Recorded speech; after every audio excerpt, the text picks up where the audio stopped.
जय हिंद दोस्तों। आज के इस वीडियो में मैं कंप्लीट एनालिसिस करूंगा यूपी पुलिस हेड ऑपरेटर के एग्जाम के विषय में कि कुल कितने बच्चों ने एग्जाम दिया है, कितने बच्चों ने एग्जाम स्किप किया है, उसके साथ साथ पेपर का लेवल क्या था, एक्सपेक्टेड कट ऑफ कितना हो सकता है, आपका कितना स्कोर हो तो आप आगे फिजिकल की तैयारी कर सकते हैं। आज के इस वीडियो में मैं इन सभी टॉपिक के विषय में आप सबसे बात करूँगा। मैं उम्मीद करता हूँ कि आप सभी लोग इस वीडियो को लास्ट तक जरूर देखेंगे।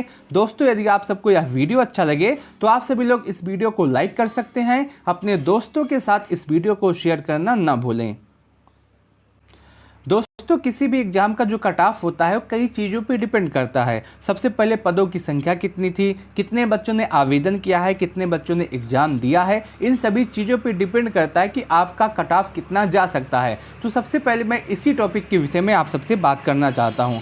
दोस्तों, जैसा कि आप सबको पता होगा, यूपी पुलिस हेड ऑपरेटर के अंतर्गत जो टोटल पदों की संख्या आई थी उसकी संख्या 936 थी। 936 पदों पे यूपी पुलिस हेड ऑपरेटर पे वैकेंसी आई थी और इस 936 पदों के लिए टोटल 76,514 बच्चों ने आवेदन किया था। और इस हिसाब से अगर हम देखें तो पर सीट कंपटीशन आपका 82 के आसपास है, यानी कि एक सीट पे 82 बच्चे हैं। लेकिन ये पूरा डाटा नहीं है, क्योंकि जब आपका एग्जाम हुआ तो उसमें बहुत सारे बच्चों ने एग्जाम स्किप किया है। आप यह मान के चल सकते हैं कि लगभग 30 से 35% बच्चों ने एग्जाम स्किप किया है। अगर मैं यह मान के चलता हूं कि 30% बच्चों ने एग्जाम स्किप किया है और 70% बच्चों ने एग्जाम दिया है, इस हिसाब से अगर हम देखें तो लगभग 53 से 54,000 बच्चों ने एग्जाम दिया है, बाकी सभी बच्चों ने एग्जाम स्किप किया है। और इस आधार पे अगर हम देखें तो आपका जो पर सीट कंपटीशन है वो अब आपका 57 के आसपास हो जाता है। यानी कि जो पेपर से पहले आपका पर सीट कंपटीशन था वो आपका 82 था, और जो आपका पेपर हो गया है जिसमें बच्चों ने एग्जाम स्किप किया है उसके बाद आपका पर सीट कंपटीशन 57 के आसपास हो गया है।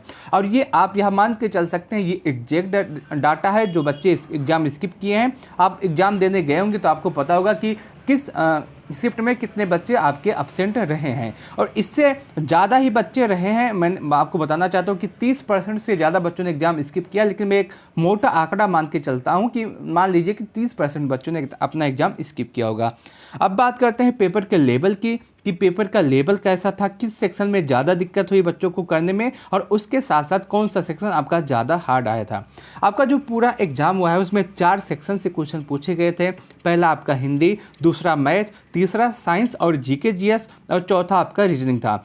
जिसमें अगर हम देखें तो हिंदी का जो सेक्शन था ये आपका ईजी टू मॉडरेट था। क्यों ऐसा था? क्योंकि जो आपका हिंदी का जो सेक्शन था उसमें आप यह मान के चल सकते हैं 7 से 8 क्वेश्चन जो आए थे साहित्य वाले, ये बहुत ही अच्छे लेवल के थे। इसमें वही बच्चा स्कोर कर पाया होगा जो अपना पढ़ा होगा। हालांकि इस पूरे एग्जाम में माइनस मार्किंग नहीं है, तो सभी बच्चों ने अपना पूरा अटेम्प्ट किया होगा। लेकिन जो आपका हिंदी में जो साहित्य से क्वेश्चन आए थे बहुत ही अच्छे लेवल के पूछे गए थे। इसी में ज़्यादातर बच्चों को दिक्कत हुई हिंदी में। बाकी हिंदी आप यहाँ मान के चल सकते हैं ओवरऑल ईजी ही आया था, लेकिन जो साहित्य का सेक्शन है इसमें आप कह सकते हैं कि ये हार्ड आया था। उसके बाद आपका मैथ का सेक्शन आता है, तो मैथ में जो आपका सेक्शन आया था ये बहुत ज़्यादा हार्ड नहीं था, करने लायक था। मैथ में आप यह मान के चल सकते हैं कि कुछ क्वेश्चन ऐसे थे जिसको करने में आपको कलम उठाने की आवश्यकता नहीं पड़ेगी, और कुछ क्वेश्चन ऐसे थे जो बच्चों से हुए भी नहीं थे, वो पूरा लगा भी नहीं पाए थे। तो कुछ क्वेश्चन हार्ड थे, कुछ क्वेश्चन इजी थे। आप यह मान के चल सकते हैं पूरा जो मैथ आया था जिसमें 40 क्वेश्चन थे, 40 से कम थे, क्योंकि कुछ क्वेश्चन आपका मैथ में आपका साइंस वाला भी आ गया था। लेकिन जितने भी क्वेश्चन आए थे उसमें कुछ क्वेश्चन ईजी थे और कुछ क्वेश्चन बहुत ही ज़्यादा हार्ड पूछे गए थे।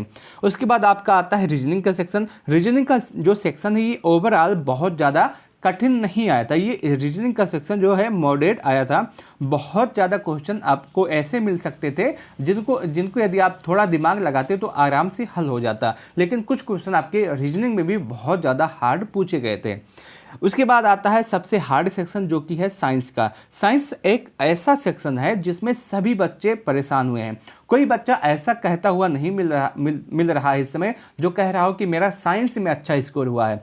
आपको मिल जाएंगे जो कहेंगे आपका हिंदी में अच्छा स्कोर हुआ है, बहुत सारे मिल जाएंगे जो कहेंगे मैथ में अच्छा स्कोर हुआ है, बहुत सारे बच्चे मिल जाएंगे जो कहेंगे आपका रीजनिंग में अच्छा स्कोर हुआ है। लेकिन ऐसा बच्चा बहुत ही कम मिल रहा है, 1 या 2 मिल रहे हैं जो कह रहे हैं कि मेरा साइंस में अच्छा स्कोर हुआ है, क्योंकि साइंस इसी लेवल का पूछा गया था। बहुत अच्छे क्वेश्चन आए थे साइंस से, खासकर आपका न्यूमेरिकल का जो सेक्शन था इसमें भी आपके अच्छे क्वेश्चन पूछे गए थे।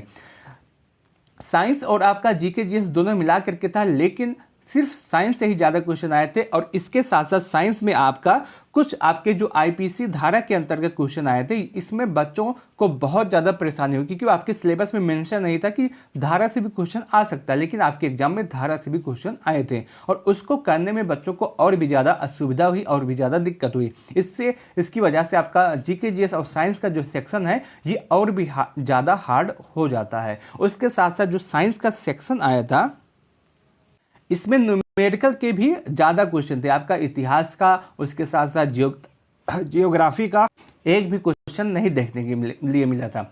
पॉलिटी के 1-2 क्वेश्चन आए थे, बाकी इतिहास भूगोल से क्वेश्चन आया ही नहीं था। तो ये आपका ओवरऑल पूरा पेपर का हाल है। आपका जो पेपर है ये आप मॉडरेट कह सकते हैं, बहुत ज़्यादा हार्ड नहीं था, ना ही बहुत ज़्यादा ईजी था। इसमें मैं आपको बताना चाहता हूँ, यदि आपने हिंदी में 30 से 32 के आसपास स्कोर किया तो आपका बहुत ही अच्छा स्कोर माना जाएगा।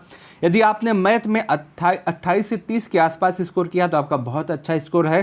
साइंस और जीके जीएस के सेक्शन में यदि आपने 20 प्लस कर लिया है तो आपका बहुत अच्छा स्कोर माना जाएगा। और रीजनिंग में यदि आपने 29 से 30 के आसपास किया है तो आपका बहुत अच्छा स्कोर है। ऐसे में यदि आपका स्कोर 107 से 114 के आसपास बन रहा है क्वेश्चन के हिसाब से तो आपका बहुत अच्छा स्कोर है। आप यह मान के चल सकते हैं कि अगर आपका स्कोर इतने क्वेश्चन के आसपास है तो आप पूरी तरह से सेफ जोन में हैं। इतने क्वेश्चन पे आपका सिलेक्शन हो सकता है।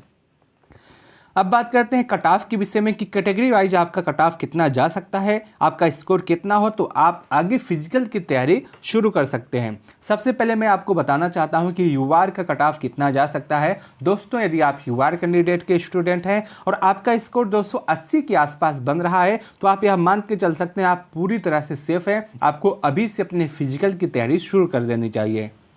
उसके बाद यदि आप ओबीसी हैं और आपका स्कोर 275 के आसपास है, ओबीसी और ईडब्ल्यूएस दोनों कैंडिडेट का मैं स्कोर बता रहा हूं, यदि आपका स्कोर 275 के आसपास है तो आपको अभी से फिजिकल की तैयारी शुरू कर देनी चाहिए। मैं आपको दोनों कट ऑफ इसलिए समान बता रहा हूं क्योंकि कुछ भी पता नहीं कि किसका कट ऑफ ज़्यादा जाए। हो सकता है कि ईडब्ल्यूएस का कट ऑफ 1 या 2 नंबर ज़्यादा चला जाए, हो सकता है ओबीसी का कट ऑफ 1 या 2 नंबर ज़्यादा चला जाए।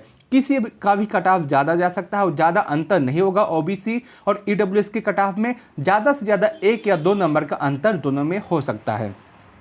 उसके बाद एससी यदि आप कैंडिडेट हैं और आपका स्कोर 265 के आसपास है तो आप 100% सेफ हैं। इतने में आपको फिजिकल की तैयारी शुरू कर देनी चाहिए। वहीं यदि आप एसटी के स्टूडेंट हैं और आपका स्कोर 255 के आसपास है तो आपको बिना विलंब किए अपने फिजिकल की तैयारी शुरू कर देनी चाहिए। आपका जो कट ऑफ है वो इससे अधिक नहीं जाएगा, इससे कम रहने के पूरे चांस हैं।